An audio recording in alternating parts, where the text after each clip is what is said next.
الحمد للہ رب العالمین والصلاة والسلام علی رسول الامین وعلی آلہ وصحبہ اجمعین الی یوم الدین اما بعد فاعوذ باللہ من الشیطان الرجیم بسم اللہ الرحمن الرحیم الم نجعل له عینین ولسانا وشفتین وہدیناہ النجدین فلاقتحم العقبہ وما ادراک ما العقبہ فک رقبہ صدق اللہ العلی العظیم۔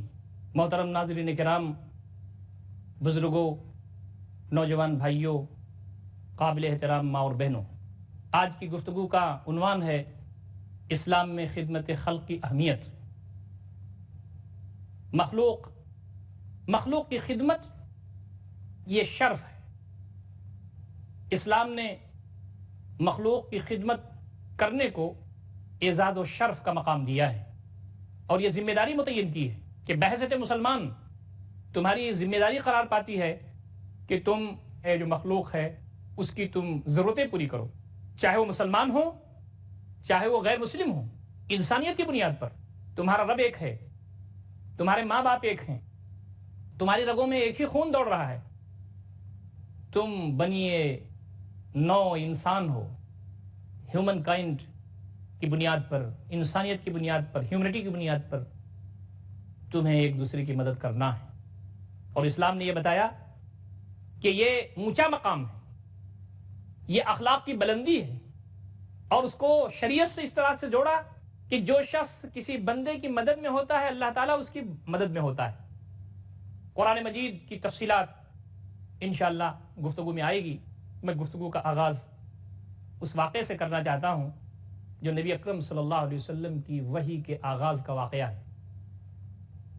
آپ صلی اللہ علیہ وسلم کے بارے میں آتا ہے کہ آپ بعثت سے پہلے، جب آپ پر وحی نازل ہوئی اس سے پہلے آپ غار حرا میں عبادت فرماتے تھے۔ حضرت خدیجہ رضی اللہ تعالیٰ عنہ کچھ بنا کے دے دیتی تھیں، آپ وہاں لے کے جاتے تھے، وہاں پر آپ غور فکر فرماتے تھے، اللہ تعالیٰ سے لو لگاتے تھے اور وہاں پر عبادت کرتے تھے۔ ایک دن فرشتہ آیا، بخاری کی روایت ہے یہ، ایک دن فرشتہ آیا، اس نے کہا اقرا۔ حضرت جبریل آئے، آپ نے کہا مانا بقاری، میں پڑھا لکھا نہیں ہوں۔ لمبی حدیث ہے، تفصیل ہے، آپ جانتے ہیں اس حدیث کو۔ دو بار اس نے کہا، اور تیسری بات اس نے کہا اقرا، آپ نے کہا کہ میں پڑھا لکھا نہیں ہوں، اور وہ اپنے سینے سے بھینچ کر کے حضرت جبریل کہتے تھے۔ نبی اکرم صلی اللہ علیہ وسلم فرماتے تھے حتی بلغ من الجہد، ایسا معلوم ہوتا تھا جیسے میری جان نکل جائے گی۔ اور یہ 5 آیتیں اس وقت نازل ہوئیں، اقرا بسم ربک الذی خلق خلق الانسان من علق اقرا وربک الاکرم الذی علم بالقلم علم الانسان ما لم يعلم۔ آپ جب گھر آئے تو آپ نے کہا خدیجہ میں بچوں گا نہیں، مجھے جان کا خطرہ ہے۔ قربان جائیے ہماری ماں حضرت خدیجہ رضی اللہ تعالی عنہا، آپ نے نبی اکرم صلی اللہ علیہ وسلم کو تسلی دی۔ آپ نے کیا فرمایا؟ آپ نے یہ نہیں کہا کہ آپ عبادت کرتے ہیں، آپ لو لگاتے ہیں، اللہ تعالیٰ سے آپ اپنے تعلق کو استوار کرتے ہیں، یہ سب نہیں کہا۔ اللہ تعالیٰ آپ کو بچائے گا، آپ کو ضائع نہیں کرے گا اس لیے کہ آپ عبادتیں کرتے ہیں، یہ نہیں کہا۔ حضرت خدیجہ رضی اللہ تعالیٰ عنہ نے یہ کہا کہ آپ کو اللہ تعالیٰ اس لیے ضائع نہیں کرے گا کہ آپ یتیموں کی خبرگیری کرتے ہیں، بیواؤں کا سہارا بنتے ہیں، لوگوں کے کام آتے ہیں، وَأَنْتَ تَحْمِلُ الْكَلَّ، آپ لوگوں کا بوجھ اٹھا کر پہنچا دیتے ہیں، اللہ تعالیٰ آپ کو ضائع نہیں کرے گا۔ سب خدمت خلق، پبلک سروس کے کام۔ نبی مکرم صلی اللہ علیہ وسلم سماج کے اور معاشرے کی دل کی دھڑکن تھے، لوگوں کے کام آنے والے، لوگوں کا سہارا بننے والے، غلام اور لوڈیوں کا کام کر دینے والے۔ سودا سلف بازار سے لے آ کے دے دیتے تھے۔ نبی اکرم صلی اللہ علیہ وسلم کا یہ کام پورے سماج اور معاشرے میں پھیلا ہوا، ابھرا ہوا تھا۔ حضرت خدیجہ رضی اللہ تعالی عنہا نے اسی کی طرف رہنمائی کی، اسی کی طرف اشارہ کیا تھا۔ قرآن مجید میں اس کی بڑی فضیلت آئی ہوئی ہے، اور قرآن مجید نے خدمت خلق کی غیر معمولی اہمیت بتایا ہے۔ قرآن جگہ کہتا ہے الم نجعل له عینین، ہم نے 2 آنکھیں نہیں پیدا کی انسان کے لیے، ولسان و شفتین، زبان اور ہونٹ نہیں بنائے، وہدیناہ النجدین، اور دونوں راستے حق اور باطل کے، حق و شر کے نہیں دکھا دیے۔ فلاقتحم العقبہ، اس نے تو ابھی دشوار گزار گھاٹی کو پار ہی نہیں کیا۔ وما ادراک ما العقبہ، دشوار گزار گھاٹی کیا ہے؟ فک رقبہ، گردن آزاد کرنا ہے، اور او اطعام فی یوم ذی مسغبہ، شدید حالات ہوں اس وقت کھانا کھلانا ہے۔ کس کو؟ یتیمن ذا مقربہ، قریبی یتیم کو، او مسکینن ذا متربہ، یا کافی مفلوق الحال مسکین کو۔ ثم کان من الذین آمنوا وتواصوا بالصبر وتواصوا بالمرحمہ، پھر وہ ایمان لائے, تواصو بالصبر اور تواصو بالمرحمہ کرے. اس میں بتایا گیا ہے کہ یہ دشوار گزار گھاٹی ہے. خدمت خلق, یتیموں کی, مسکینوں کی, یہ دشوار گزار گھاٹی. نبی اکرم صلی اللہ علیہ وسلم فرماتے ہیں, حدیث قدسی ہے, کہ قیامت کے دن اللہ رب العزت فرمائے گا, بندے میں بھوکا تھا, تم نے مجھے کھانا نہیں کھلایا. بندہ کہے گا بار الہ تو بھوکا ہو سکتا ہے؟ اللہ تعالیٰ فرمائے گا ہاں میرا فلاں بندہ بھوکا تھا, اگر تم اس کے پاس جاتے تو مجھے پاتے. بندے میں پیاسا تھا, تم نے مجھے پانی نہیں پلایا. بندہ کہے گا بار الہ تو پیاسا ہو سکتا ہے؟ کہا ہاں میرا فلاں بندہ پیاسا تھا, اگر تم اس کے پاس پانی لے کے پہنچتے تو مجھے پاتے. کیا بات ہے, لوگ بھوکے ہوں, لوگ پیاسے ہوں, لوگ ضرورت مند ہوں, لوگ حاجت مند ہوں, پریشانیوں میں گھرے ہوئے ہوں, اور ہم بیٹھے رہیں؟ ایسا نہیں ہو سکتا. ایمان اگر دل میں ہے تو وہ مدد کے لیے ابھارے گا, اور ایمان اگر دل میں ہے تو مدد کے لیے آمادہ کرے گا, تڑپائے گا, اور آدمی پھر نکل جائے گا اللہ تعالیٰ کے بندوں کی خدمت کے لیے. دوستوں اور ساتھیوں, خدمت کو بھی عبادت کہا گیا ہے. یہ جو خدمت ہم کرتے ہیں, مال جو خرچ کرتے ہیں, لوگوں کی جو تعاون ہم کر دیتے ہیں, لوگوں کے ساتھ جو حسن سلوک کر دیتے ہیں, قرآن نے اس کو آپ کی عبادت کہا گیا. قرآن نے کہا کہ یہ عبادت ہے. وما امروا الا ليعبدوا الله مخلصين له الدين حنفاء ويقيموا الصلاة ويؤتوا الزكاة وذلك دين القيمة. ان کو حکم دیا گیا ہے اس بات کا کہ وہ اللہ کی عبادت کریں, اس کے لیے دین کو خالص کرتے ہوئے, اور عبادت کی جو آگے تشریح آ رہی ہے وہ یہ کہ وہ نماز قائم کریں اور زکات دیں. زکات دینا یہ عبادت ہے, مال خرچ کرنا عبادت ہے. اور زکات کس کو دی جائے گی؟ غربا کو, مساکین کو, یتیم کو, مستحقین کو, لاچار کو, مجبور کو, معذور کو. ان کی خدمت اگر مال سے کر رہا ہے تو عبادت ہے. اسی طرح کہا گیا یا ایھا الذین آمنوا ارکعوا واسجدوا واعبدوا ربکم وافعلوا الخیر لعلکم ترحمون. اے لوگوں جو ایمان لائے ہو, رکوع کرو, سجدہ کرو, واعبدوا ربکم, اپنے رب کی عبادت کرو, اور آگے آ رہا ہے وافعلوا الخیر, بھلے کام کرو. بھلے کام تم تو کرو گے خدمت خلق کے, یہ وہی ہے, عبادت سے جوڑ دیا اللہ رب العزت نے. یہ اللہ کی بندگی اور خوشنودی ہوگی. عبادت کیا ہے؟ اللہ کی غلامی ہے, اللہ کی مرضی کا پالن کرنا ہے, اللہ کی بندگی کرنی ہے. اللہ تعالیٰ کا حکم یہ ہے کہ میرے بندوں, جو میرا کنبہ ہے اس کے ساتھ تمہارے تعلقات اچھے ہوں, تو یہ اللہ تعالیٰ کی بندگی اور اس کی غلامی ہوئی, عبادت ہوئی. ایک جگہ اور فرمایا وَجَعَلْنَاهُمْ أَئِمَّةً يَهْدُونَ بِأَمْرِنَا وَأَوْحَيْنَا إِلَيْهِمْ فِعْلَ الْخَيْرَاتِ. اور ہم نے ان کو ائمہ بنایا, امام بنایا, ہمارے حکم کے مطابق وہ ہدایت دیتے تھے, اور ہم نے ان کو وحی کی بھلے کاموں کو کرنے کی, اور نماز کے قیام کی, وَإِيتَاءِ الزَّكَاةِ, اور زکات کو دینے کی, وَكَانُوا لَنَا عَابِدِينَ, اور وہ ہمارے عبادت گزار تھے. یہ سارا کام جو انہوں نے کیا وہ عبادت سے اللہ رب العزت نے اس کو جوڑ دیا. امت کی جو ضرورت ہے دوستو ساتھیوں, اس کی پوری کرنا بھی خدمت خلق ہے. فرمایا من نفس من مؤمن قربة من قرب الدنیا نفس اللہ منہ قربة من قرب یوم القیامہ. کوئی شخص اگر دنیا کی پریشانیوں میں سے کوئی پریشانی اگر کسی مومن سے ہٹا دے گا, اللہ رب العزت قیامت کی پریشانیوں میں سے پریشانی اس سے ہٹا دے گا. کیا بات اللہ رب العزت نے فرمائی. مومن بندے کی اگر کسی پریشانی کو آپ دور کریں گے, اللہ تعالیٰ آپ کی پریشانی کو قیامت میں دور کرے گا.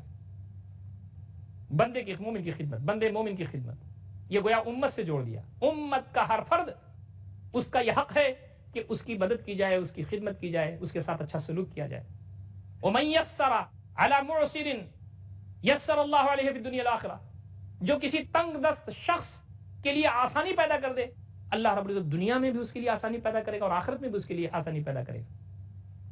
وَاللَّهُ فِي عَوْنِ الْعَبْدِ مَا كَانَ الْعَبْدُ فِي عَوْنِ أَخِيهِ. اور اللہ تعالیٰ بندے کی مدد میں ہوتا ہے جب تک بندہ اپنے بھائی کی مدد میں ہوتا ہے. پوری انسانیت کی خدمت, یہ بھی اسلام کی تعلیمات ہیں. الخلق كلهم عيال اللہ, ساری مخلوق اللہ کا کنبہ ہے. وَأَحَبُّهُمْ إِلَيْهِ أَنْفَعُهُمْ لِعَيَالِهِ. اور اس میں سب سے زیادہ نفع دینے والا شخص وہ ہے جو اللہ تعالیٰ کے عیال, اس کے کنبے کے لیے نفع بخش ہو. ایک حدیث میں نبی اکرم صلی اللہ علیہ وسلم فرمایا, بخاری شریف کی روایت ہے, لا يرحم اللہ من لا يرحم الناس. اللہ تعالیٰ اس پر رحم نہیں فرماتا جو لوگوں پر رحم نہیں فرماتا. عام انسانیت پر رحم, انسانیت کی بنیاد پر سارے لوگوں کے ساتھ ہمدردی, بہتر برتاؤ. الراحمون یرحمہم الرحمن, رحم کرنے والوں پر رحمان رحم فرمائے گا. وارحموا من فی الارض, زمین میں جو لوگ ہیں ان پر تم رحم کرو. یرحمکم من فی السماء, جو آسمان میں ہے وہ تم پر رحم فرمائے گا. کیا تعلیمات اسلام کی ہیں. ساری انسانیت کی خدمت کا جذبہ انسان کے دل میں پیدا ہونا چاہیے, اور امت مسلمہ کا ہر فرد اس سے مطالبہ ہے کہ تمہارا دل صاف ہو, تمہارا زاویہ صاف ہو، تمہاری سوچ صاف ہو، خدمت خلق کے سلسلے میں تمہیں ہمیشہ تیار رہنا چاہیے۔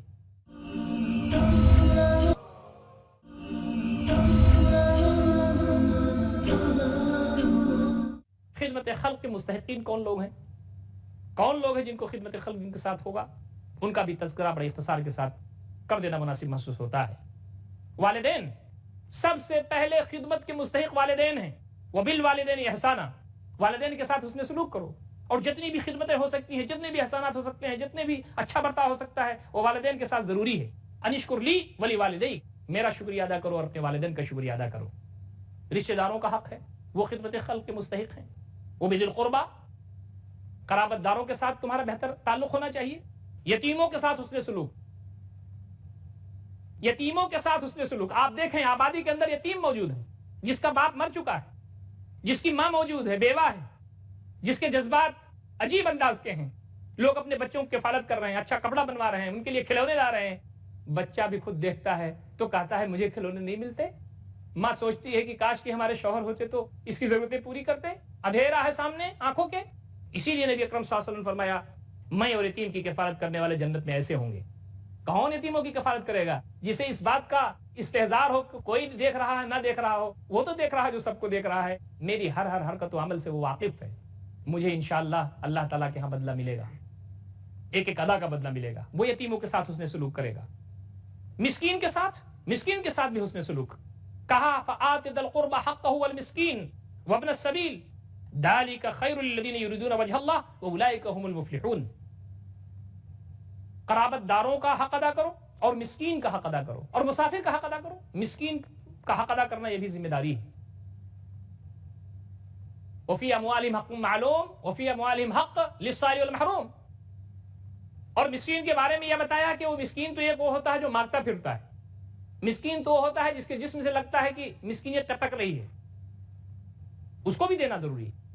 نبی اکرم صلی اللہ علیہ وسلم نے فرمایا اس مسکین کو ڈھونڈنا چاہیے جس کے گھر پر فاقہ ہوتا ہے، جو ضرورت مند ہوتا ہے لیکن وہ مانگتا نہیں ہے، اس کے جسم سے نہیں پتا چلتا، اس کے رکھ رکھاؤ سے نہیں پتا چلتا کہ یہ مسکین ہے۔ ایسے لوگوں کو ڈھونڈنا، ایسے لوگوں کا سروے کرنا، ایسے لوگوں کی مدد کرنا، اسلام نے کہا ہے کہ یہ بھی غیر معمولی خدمت ہے اور اس جانب بھی تمہاری توجہ ہونی چاہیے۔ پڑوسیوں کے ساتھ حسن سلوک، پڑوسیوں کے ساتھ خدمت، یہ بھی اسلام نے کہا ہے کہ خدمت خلق کا جو دائرہ ہے وہ پڑوسیوں تک بھی جاتا ہے۔ والجار ذی القربى والجار الجنب والصاحب بالجنب، قرابت دار پڑوسی ہو یا جار الجنب ہو جو آپ کے بغل میں رہتا ہے وہ ہو، والجار الجنب والصاحب بالجنب، آپ کے پڑوس میں اگر کوئی بیٹھا ہوا ہے وہ بھی آپ کا پڑوسی ہوا گرچہ عارضی طور پر ہو۔ پڑوسیوں کے ساتھ اس نے سلوک کرنے کی تعلیم اسلام نے دی۔ نبی اکرم صلی اللہ علیہ وسلم نے فرمایا ما زال جبریل یوصینی بالجار حتی ظننت انہ سیورث۔ جبریل مجھے برابر وصیت کرتے رہے پڑوسی کے بارے میں، یہاں تک کہ مجھے گمان گزر گیا کہ ایسا نہ ہو وراثت میں حصہ دے دیں۔ ایک بڑا مسئلہ ہے، بہن کا وراثت اسلام نے متعین کیا ہے۔ کتنے لوگ ہیں ہم اپنے بہنوں کو کی وراثت میں حصہ دیتے ہیں جو وراثت میں طے ہے؟ پڑوسیوں کے ساتھ اگر یہ بات طے ہو گئی ہوتی تو کیا ہوتا؟ پڑوسیوں کا حق ہے، کتنی غیر معمولی اہمیت ہے پڑوسی کی اور اس کے ساتھ خدمت خلق کرنے کی۔ نبی اکرم صلی اللہ علیہ وسلم نے فرمایا واللہ لا یؤمن واللہ لا یؤمن واللہ لا یؤمن، اللہ کی قسم مومن نہیں ہو سکتا، اللہ تعالیٰ کی قسم مومن نہیں ہو سکتا، اللہ تعالیٰ کی قسم مومن ہو سکتا۔ صحابہ نے کہا اللہ کے رسول کون ہے وہ؟ کہا کہ وہ شخص الذی لا یأمن جارہ بوائقہ، جس کا پڑوسی اس کے ظلم سے زیادتیوں سے محفوظ نہ رہے، وہ شخص جنت میں جا نہیں سکتا۔ لیس المؤمن بالذی یشبع وجارہ جائع الی جنبہ، وہ شخص مومن نہیں ہو سکتا جو پیٹ بھر کر کے کھائے اور اس کے بغل میں اس کا پڑوسی بھوکا رہے۔ خدمت خلق کا دائرہ پڑوسیوں تک جاتا ہے، خدمت خلق کا دائرہ مسافروں تک جاتا ہے۔ وہ اپنی سبیل، مسافروں کے ساتھ بھی اچھا برتاؤ کرنا۔ مسافروں پر تو زکوٰۃ بھی لینا جائز ہے، اس لیے کہ مسافر گھر سے نکلا ہے، پتہ نہیں کیا حالت ہو گئی، اس کی جیب کٹ گئی، حالات نازک ہو گئے، اس لیے کہا گیا ہے کہ ابن سبیل مسافر کے ساتھ خدمت خلق تمہیں کرنی چاہیے۔ وہ اگر اڑچن میں ہے، پریشانی میں ہے تو اس کی مدد کرنا تمہارا فریضہ ہے۔ اسی طریقے سے غلاموں اور محکوموں کے ساتھ بھی، وما ملکت ایمانکم، جو غلام ہیں، محکوم ہیں، دبے کچلے لوگ ہیں، تمہارے دست نگر ہیں، ان کے ساتھ بھی تمہیں خدمت خلق کرنا ہے۔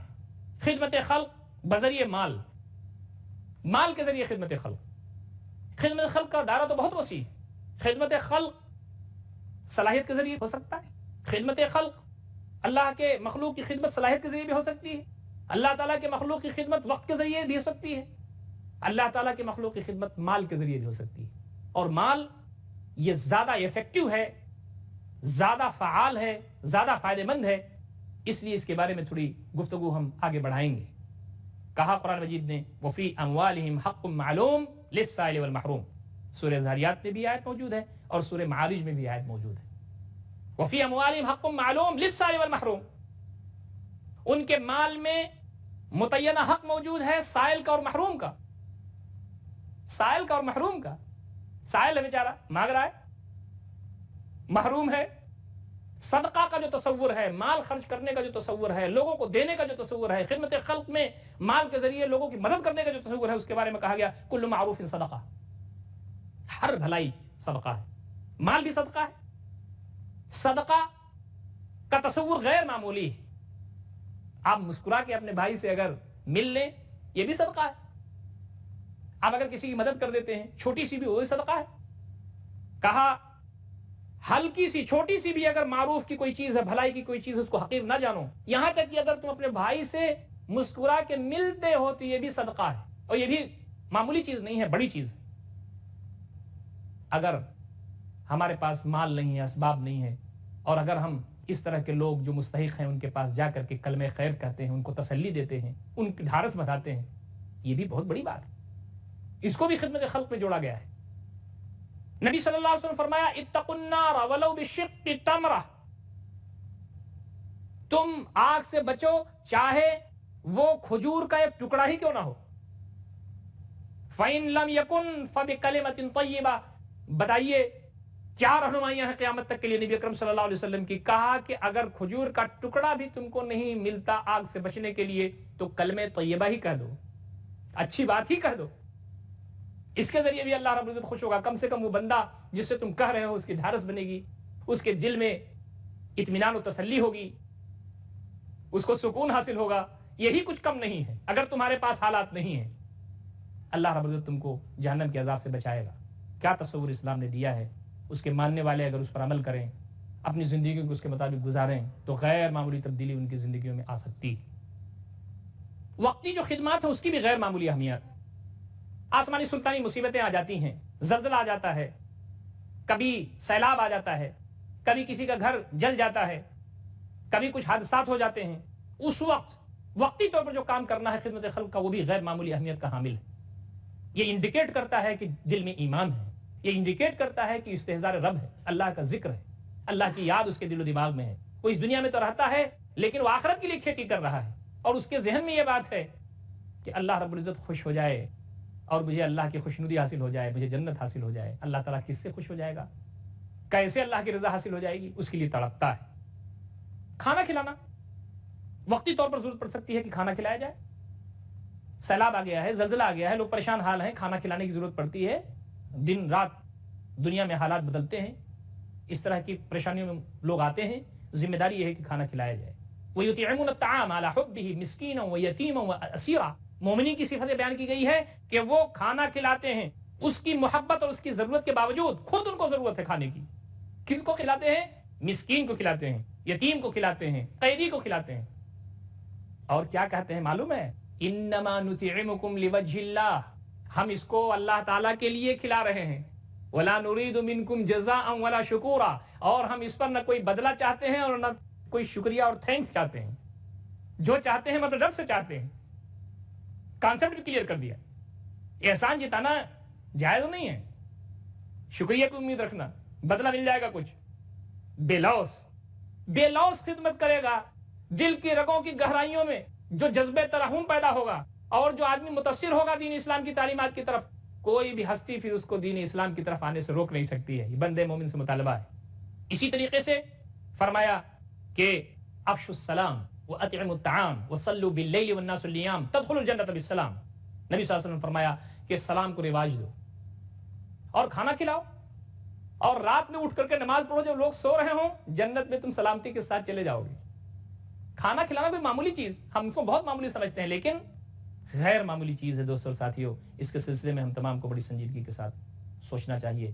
حضرت ابو طلحہ رضی اللہ تعالیٰ عنہ جب مہمان رسول صلی اللہ علیہ وسلم کو اپنے گھر میں لے کے گئے اور گھر میں کھانا صرف ایک آدمی کا تھا، بیوی نے کہا کہ میں نے یہ سوچا تھا کہ کھانا آپ کھا لیں گے، میں بھوکے سو جاؤں گی، بچوں کو تھپک کے سلا دیا ہے، اب مہمان رسول آپ لائے ہیں، حسن ضیافت کا تقاضا یہ ہے کہ میزبان بھی کھائے لیکن آپ کھائیں گے نہیں، مہمان بھوکا رہ جائے گا، چراغ گل کر دیا جائے گا، آپ کھائیں گے نہیں، مہمان پیٹ بھر لے گا۔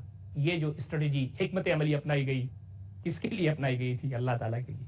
اگلے دن نبی اکرم صلی اللہ علیہ وسلم کی نظر جو حضرت ابو طلحہ سے ملی تو آپ مسکرانے لگے، اور حضرت ابو طلحہ کے دل کی دھڑکن تیز ہو گئی، اور قریب ہوئے تو آپ اور مسکرائے، پاس گئے تو آپ نے کہا میاں بیوی نے مل کر کے جو کام کیا اللہ تعالیٰ کو بہت پسند آیا ہے۔ حضرت ابو طلحہ رونے لگے، کہا اللہ کے رسول ہم تو یہی چاہتے ہیں کہ اللہ تعالیٰ ہماری ادا پر خوش ہو جائے اور ہم کو جنت سے نوازے۔ کہا کہ قرآن مجید کی آیت اتر گئی ہے اس پر، وَيُؤْثِرُونَ عَلَىٰ أَنفُسِهِمْ وَلَوْ كَانَ بِهِمْ خَصَاصَةٌ، وہ اپنے اوپر دوسروں کو ترجیح دیتے ہیں چاہے اس میں پریشانی میں کیوں نہ مبتلا ہو جائیں۔ کیا رتبہ تھا، کیا خدمت خلق کا جذبہ تھا، کامیابی انہی کے حصے میں آئی۔